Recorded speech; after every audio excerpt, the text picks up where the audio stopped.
Hi guys, I just want to show you this beautiful old town here in Norway. This town is called Odda, Norway. As you can see, there's mountain and glacier and snow, and it's a beautiful town. And the houses are old, but it's so unique. As you can see, the placement of the house, it's so nice, guys. The water, the birds, the ducks pala, sorry. It's so nice, guys. And there is a series in Netflix that was actually filmed here. It's called Ragnarok. You can see it, guys. It's so nice. There's a big chair, or there's a small woman going to the chair.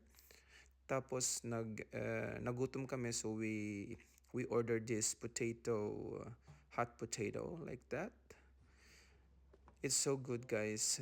Although there's a lot of oils from the bacon, but it's really good.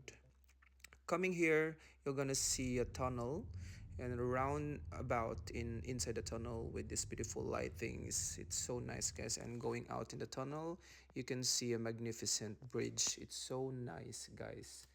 Ang ganda talaga. So this is Norway. And I took this video kasi alam niyo naman, vlogger tayo, kailangan nating mag-video para may ipakita tayo sa mga followers natin. Ayan guys. Thank you for watching. Bye.